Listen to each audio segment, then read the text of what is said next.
aquí.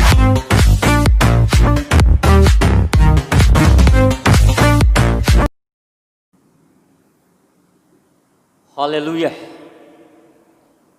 Selamat pagi Bapak Ibu Saudara-saudara yang diberkati oleh Tuhan. Selamat beribadah. Tuhan Yesus memberkati kita semua dan Roh Kudus akan senantiasa bersama-sama dengan kita setiap saat. Pada pagi hari ini baiklah kita akan mulaikan ibadah kesucian kita, baik kita yang ada di gereja maupun jemaat-jemaat Tuhan yang ada di rumah. Kiranya berkat damai sejahtera, kekuatan dari Tuhan, penghiburan dari Roh Kudus akan menjadi bagian di dalam setiap kehidupan kita semua. Saya membaca satu bagian firman Tuhan yang saya ambil di dalam kitab Mazmur 34 ayat yang ke-9 dan ayat yang ke-10. Demikian bunyi firman Tuhan dari Mazmur nomor 34 ayat yang ke-9 dan ayat yang ke-10. Dalam perlindungan Tuhan. Kecaplah dan lihatlah betapa baiknya Tuhan itu. Berbahagialah orang yang berlindung padanya. Takutlah akan Tuhan, hai orang-orangnya yang kudus. Sebab tidak berkekurangan orang yang takut akan Dia. Mari kita berdoa, sekaligus kita habiskan ibadah ini. Kita berdoa untuk bagian firman Tuhan yang akan kita dengarkan bersama-sama.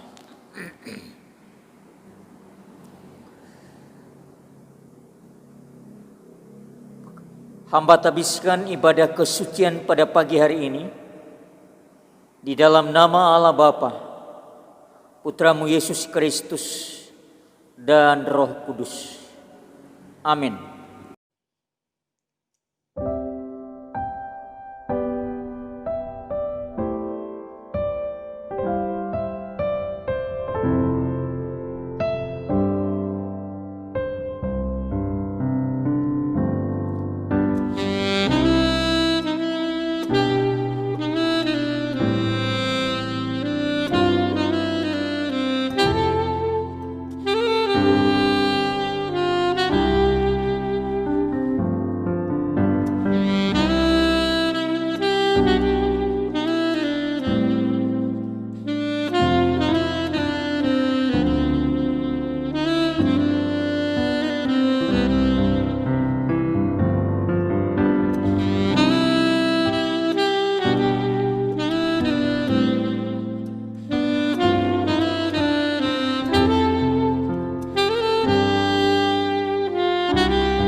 Bapak, Ibu, saudara-saudara yang diberkati oleh Tuhan, kita akan mengikuti bagian pembacaan firman Tuhan yang saya ambil di dalam kitab Perjanjian Baru, yaitu dalam kitab Yakobus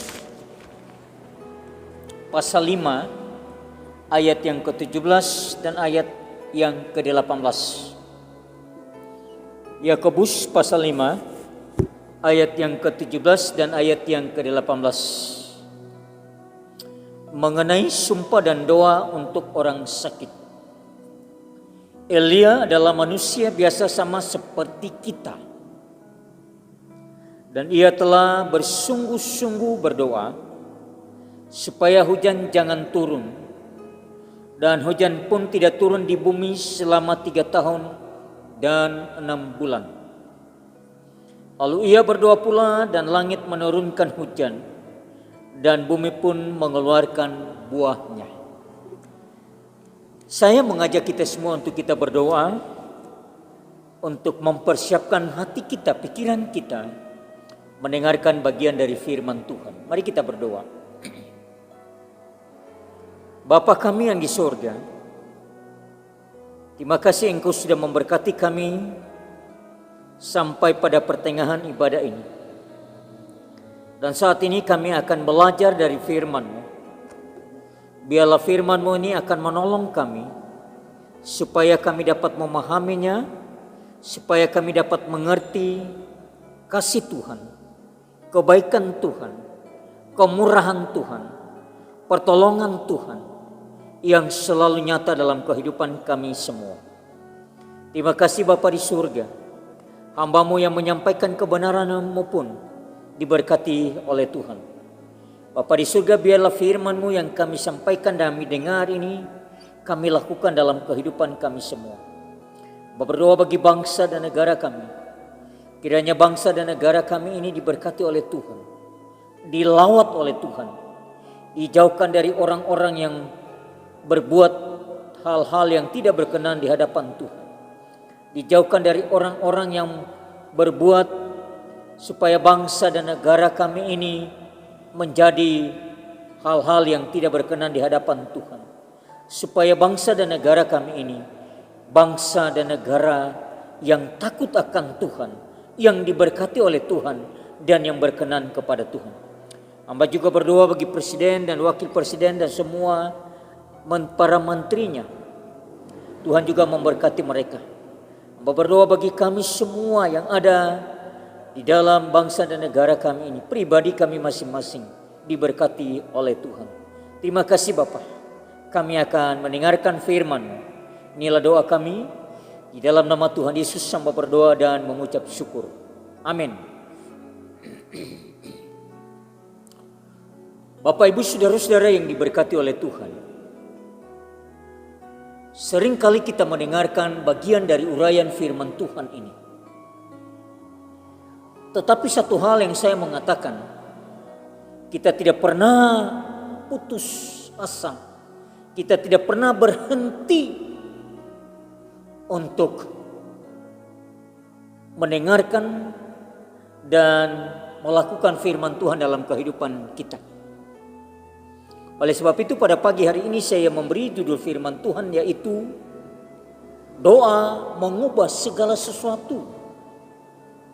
Saya percaya kalau kita semua kuat, kalau kita semua sehat, kalau kita semua diberkati sampai pada saat ini, bukan karena kita hebat, tetapi karena anugerah Tuhan. Kita punya Allah yang hebat, kita punya Allah yang memberkati kita, kita punya Allah yang selalu menyertai kita, kita punya Allah yang selalu menjaga dan melindungi kita.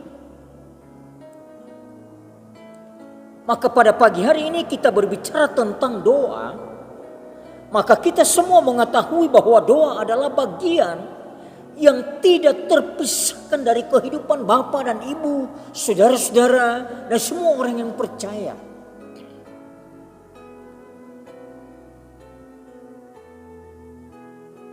Berapa kali kita berdoa dalam sehari?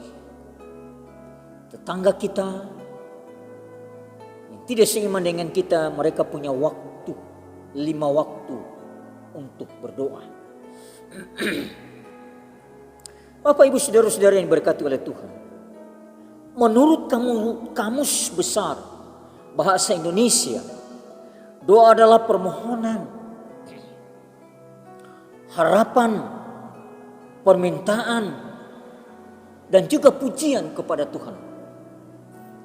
Melalui doa kita dapat berbicara langsung dengan Allah, yang di dalamnya kita bisa menyampaikan ucapan syukur, puji-pujian, dan tentunya yang tidak kalah penting yaitu permohonan kita, sehingga hal inilah yang menjadikan doa sebagai nafas hidup. Dan kalau kita tidak berdoa, kita pasti merasa ada sesuatu yang hilang dari kehidupan kita. Pertanyaannya, mengapa kita harus berdoa? Alkitab menunjukkan kepada kita bahwa ada begitu banyak fakta besar yang terjadi ketika kita semua berdoa. Fakta itulah yang mengajar kita untuk semakin tekun berdoa. Dan itu sangat penting, sangat berkuasa, dan sangat efektif saat kita menghadapi berbagai kesulitan dalam hidup ini. Bapak Ibu Saudara-saudara yang diberkati oleh Tuhan, dalam pembacaan kita pada pagi hari ini, kita dapat melihat kekuatan doa yang dilakukan oleh Allah melalui nabi pilihannya yang bernama Elia. Di dalam kitab Yakobus yang kita baca tadi menuliskan pada ayat yang ke-17, Elia berdoa. Hujan tidak turun selama 3,5 tahun lamanya.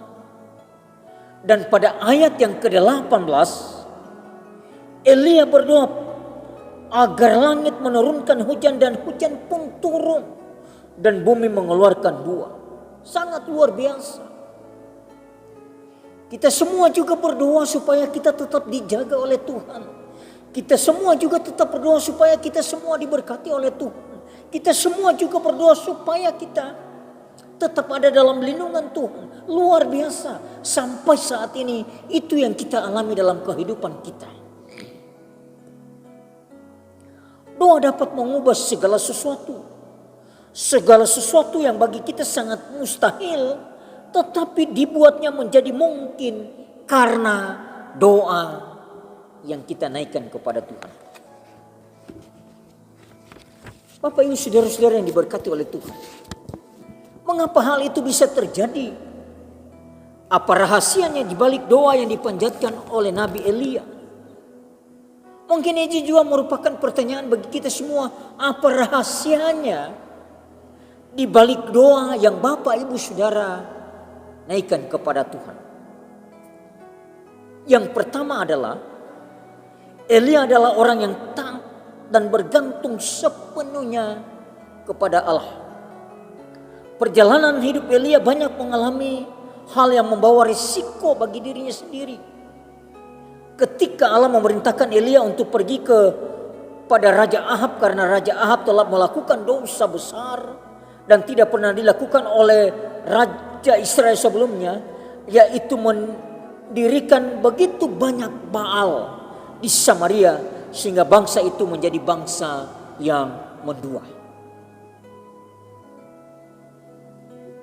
Elia diutus agar bangsa Israel tidak mengalami kehancuran dengan cara mengajak mereka berbalik kepada Allah yang benar dan menyuruh mereka untuk memilih satu, yaitu Tuhan atau Baal.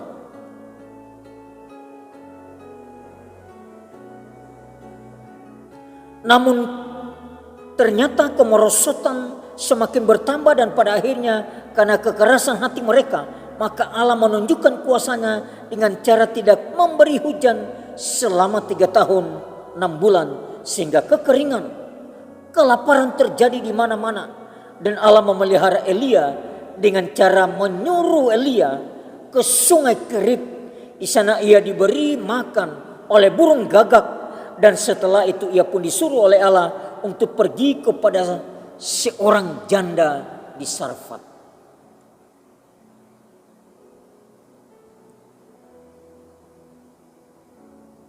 Saudara yang diberkati oleh Tuhan,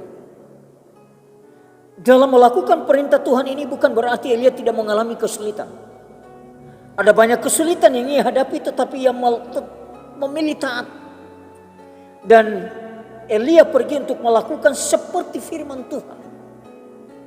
Di sini terlihat bahwa Elia tidak mempertanyakan, apalagi meragukan perintah Tuhan. Bisa saja ia bertanya pada Tuhan, bagaimana mungkin burung gagak memberi makan, atau bagaimana mungkin seorang janda dengan satu anak miskin lagi memelihara Elia. Elia juga tidak tawar-menawar meminta tempat yang lebih nyaman. Elia tetap melakukan yang Tuhan perintahkan. Sebagai bukti dari pemeliharaan Tuhan, Elia mendapatkan roti dan daging setiap pagi dan petang dari burung gagak tadi. Bukankah Allah kita Allah yang hebat? Apa yang dilakukan Elia adalah bukti ketaatannya kepada Tuhan dan bergantung sepenuhnya pada Tuhan. Sebab ia sangat mengenal Tuhan yang memanggil dan mengutus Elia. Itulah sebabnya saudara-saudara, Bapak Ibu yang diberkati oleh Tuhan, kami terus mengajak Bapak Ibu yang diizinkan oleh pemerintah, melalui Tuhan, oleh pemerintah yang baru usia 14 tahun sampai usia yang ke-59 tahun. Janganlah keraskan hatimu. Datanglah ke gereja. Mari kita melihat pertolongan Tuhan masih banyak. Masih banyak jemaat-jemaat kita memilih lebih baik tinggal di rumah daripada datang ke gereja. Tetapi kami terus mengajak yang masih bisa, yang masih kuat, yang merasa sehat, jangan takut. Kami terus mengajak. Sebagian yang sudah datang, terima kasih. Dan sampai hari ini bukti pemeliharaan Tuhan, tidak ada jemaat yang sakit. Sampai hari ini tidak ada jemaat yang datang beribadah tertular oleh virus corona. Karena di gereja ada Tuhan yang memelihara kita, yang melindungi kita. Ambil waktu. Jangan ambil kesempatan untuk lebih baik tinggal di rumah. Oleh sebab itu kami mengajak untuk tidak henti-hentinya kami mengajak. Mari datang kepada Tuhan. Yang kedua, Elia sangat serius dan sungguh-sungguh dalam berdoa. Yakobus 5 ayat 17b mengatakan Elia adalah manusia biasa sama seperti kita. Dan ia telah bersungguh-sungguh berdoa supaya hujan jangan turun. Dan hujan pun tidak turun di bumi selama 3 tahun dan 6 bulan. Bukan waktu yang pendek. Saudara, seperti apakah doa yang bersungguh-sungguh itu? Ketika Elia sungguh-sungguh dengan doanya, maka hujan pun tidak turun. Kita tidak memiliki sikap putus asa dalam kehidupan Elia. Elia tidak pernah memiliki sikap putus asa di dalam kehidupan doanya. Tetapi Elia terus berdoa dengan berkobar-kobar. Hatinya tergerak melihat kebutuhan orang-orang. Ia merasakan banyak hal yang harus ia doakan. Bahkan dikatakan 7 kali dia berdoa belum ada tanda-tanda hujan. Namun Elia terus berdoa dan tetap percaya. Ia tidak membiarkan keadaan di luar mempengaruhi keyakinan batinnya bahwa jawaban doa pasti datang. Kadangkala seperti Elia, kita akan mengalami penundaan jawaban atas doa-doa kita. Mengapa demikian? Hal itu bukan karena Tuhan tidak peduli. Bukan juga karena Tuhan tidak mau berkompromi dengan permohonan kita. Tetapi Dia ingin kita lebih sungguh-sungguh dengan apa yang kita katakan. Ada kalanya Tuhan langsung menjawab doa. Namun ada kalanya jawaban doa itu ditunda. Jika hal itu terjadi, percayalah, Tuhan mau melihat kita setia dalam menanti jawaban doa. Bapak, Ibu, saudara-saudara yang diberkati oleh Tuhan, pernahkah kita mengalami doa yang seperti Elia berdoa dalam kesungguhan? Saya mengalaminya ketika saya sakit dan anak saya sakit.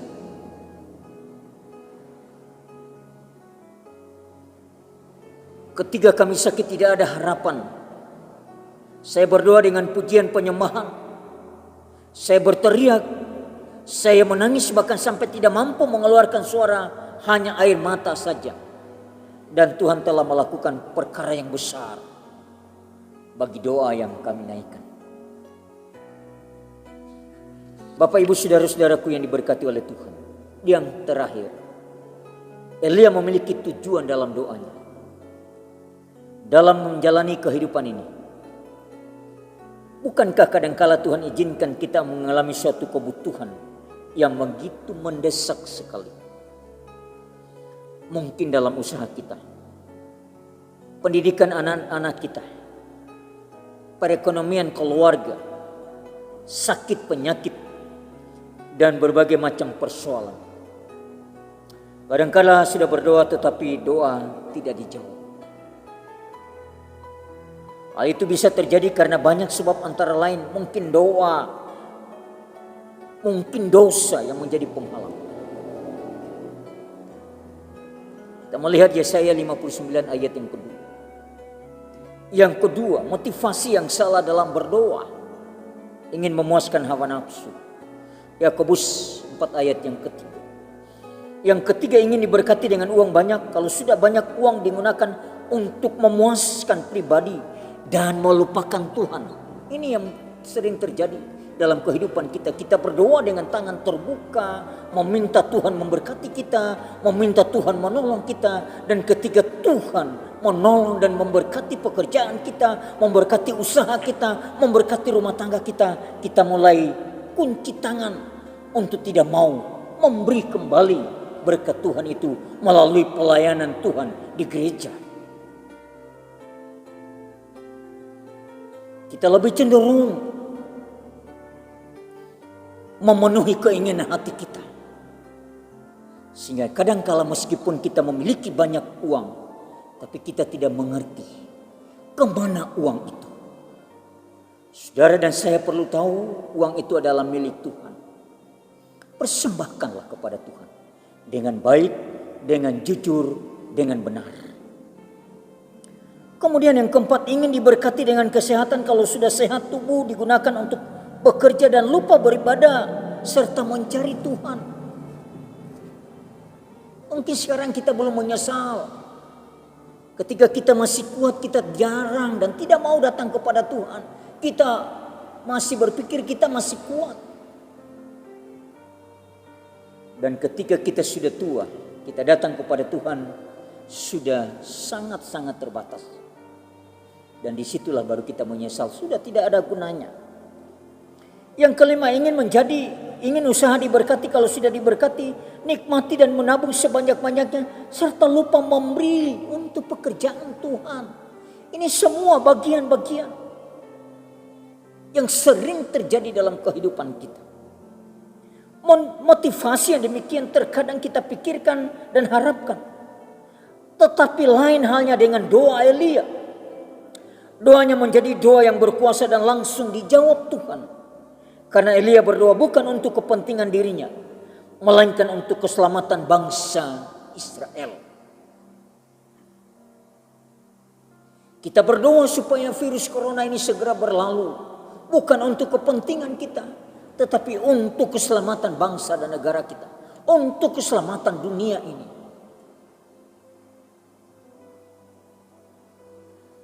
Satu Raja-Raja 18 ayat 30 sampai ayat yang ke-45. Allah menjawab doa Elia dengan menurunkan hujan atas bangsa Israel setelah bangsa Israel bertobat dan mengakui dosa-dosa mereka. Jadi doa Elia dijawab Tuhan, karena di dalam diri Elia ada sesuatu kerinduan yang begitu besar untuk melihat jiwa-jiwa yang terhilang kembali kepada Allah. Itulah sebabnya kalau kita berdoa untuk keperluan apa saja, biarkan kita berdoa sesuai dengan kehendak Tuhan. Kita berdoa bagi orang lain, bagi mereka yang membenci kita. Bukankah ada begitu banyak sesama kita yang membutuhkan pertolongan kita? Bukan semata-mata agar kita dilimpahi dengan berkat-berkat. Saudaraku yang diberkati oleh Tuhan, Yakobus 5 ayat yang ke-16 bagian B. Doa orang benar bila dengan yakin didoakan sangat besar. Setiap kita, Bapak, Ibu, Saudara dan saya, yang percaya kepada Tuhan adalah orang-orang yang telah dipilih. Dipilih oleh Tuhan untuk melakukan pelayanannya. Karena itu marilah kita taat untuk menjalankan perintahnya. Sungguh-sungguh di dalam doa kita. Dan tentunya mempunyai motivasi yang sungguh dalam pelayanan sekalipun menjalani kehidupan ini terlihat sulit. Atau mungkin kita harus bekerja sama dengan orang-orang yang tidak menyenangkan. Tempat tinggal yang mungkin bukan tempat yang nyaman bagi kita. Tetapi seperti Elia, dia terus bergantung pada Tuhan. Maka Tuhan akan memberikan segala kekuatan, hati yang penuh kasih untuk melihat sekeliling kita dan juga memampukan menjalani kehidupan rumah tangga, pekerjaan dan pelayanan kita. Tuhan juga akan menyediakan kecukupan untuk kebutuhan-kebutuhan supaya rumah tangga kita, kehidupan kita, pendidikan anak-anak kita, pekerjaan kita dapat berjalan dengan baik dan berhasil bersama Tuhan. Tuhan memberkati kita semua melalui firman Tuhan pada pagi hari ini. Amin.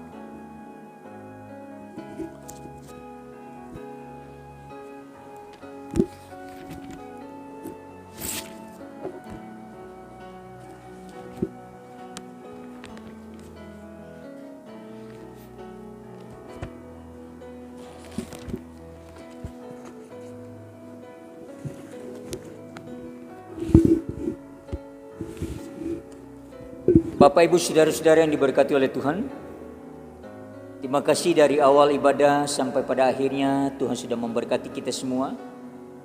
Kita sudah memuji dan memuliakan nama Tuhan. Kita sudah mendengarkan firman Tuhan. Kita sudah memberi persembahan kita kepada Tuhan. Baik kita yang ada di gereja maupun jemaat-jemaat Tuhan yang ada di rumah.